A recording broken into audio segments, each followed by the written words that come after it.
Viewers, आज आपण बनवणार आहोत शेंगदाण्याची सुकी चटणी। ही चटणी तुम्ही बनवून ठेवू शकता आणि 1 महिना आरामशीर ही राहते।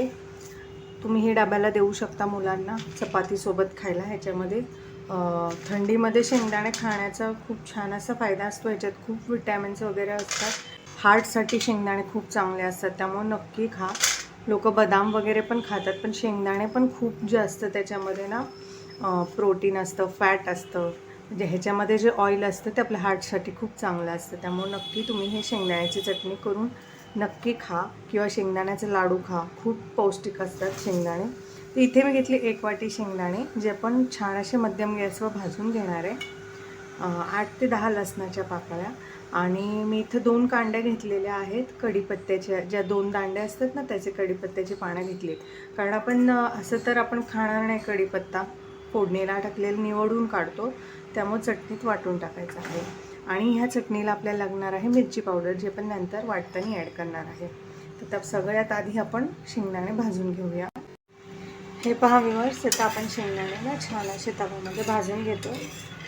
ह्याच्यामध्ये ना तेल वगैरे काहीही टाकायची गरज नाही, फक्त कोरडे भाजून घ्यायचे आहेत आपल्याला। लाईट ब्राऊन कलरचे होईपर्यंत भाजायचे आहेत खमंग, म्हणजे चटणी पण जास्त दिवस टिकते। जर तुम्ही खूप असे पांढरट काढले शेंगदाणे तर चटणी लवकर खराब होते आणि खवट लागते त्याची चव।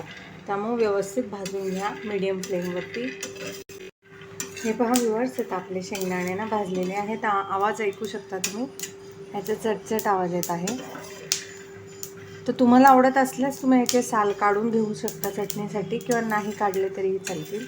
आता मी हे शेंगदाणे काढून घेते। हे पहा, शेंगदाणे आपण काढून घेतलेले आहे। तर ह्या गरम तव्यामध्ये ना गॅसची फ्लेम जी आहे ती बंद करायची आहे, आणि लसूण आणि कढीपत्ता भाजून घ्यायचा आहे। कारण तवा इतका गरम आहे की हे व्यवस्थित भाजले जाईल लसूण आणि कढीपत्ता।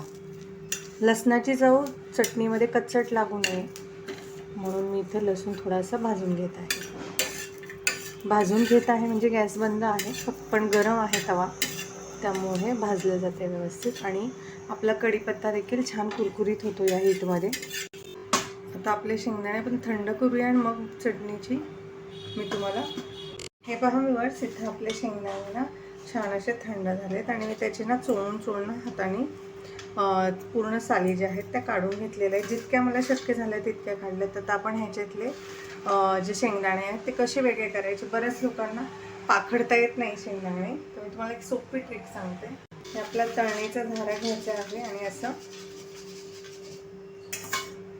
तुम्ही शेंगदाणे काढून घेऊ शकता, आणि साली ज्या आहेत ना त्या खाली पडतात,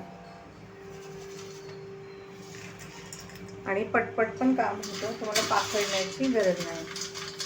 हे पहा, तुम्ही बघू शकता साली खाली राहतात आणि शेंगदाण्यावर।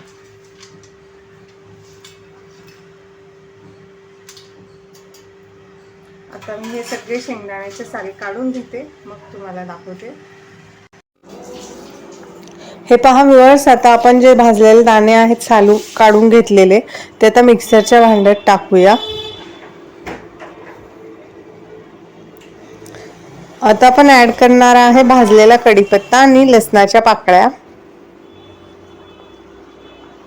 आता आपण ह्याच्यामध्ये मसाले टाकायचे आहेत। अर्धा चमचा हळद टाकत आहे मी। इथे मी 6 चमचे मिरची पावडर ॲड करत आहे। तुम्ही किती तिखट खाता त्यानुसार तुम्ही ॲड करा, कमी जास्त तुमच्या आवडीप्रमाणे। माझी जी मिरची पावडर आहे जास्त तिखट नाहीये। आता आपण चवीनुसार मीठ ॲड करायचं आहे।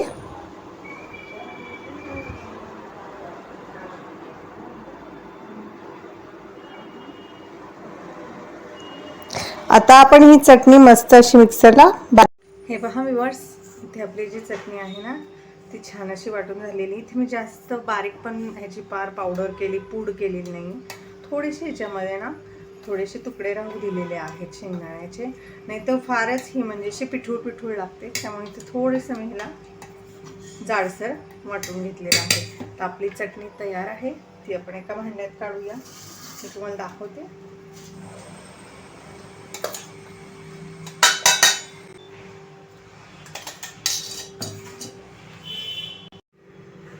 हे पहा व्ह्यूअर्स, आपली शेंगदाणा चटणी रेडी आहे. कशी दिसते दिसते ना, टेस्टी टेस्टी यम्मी यम्मी. ही शेंगदाणा चटणी तुम्ही नक्की बनवून पहा. रेसिपी आवडल्यास चॅनल लाईक करा, सबस्क्राईब करा. रेसिपी कशी वाटली ते कमेंटमध्ये नक्की सांगा.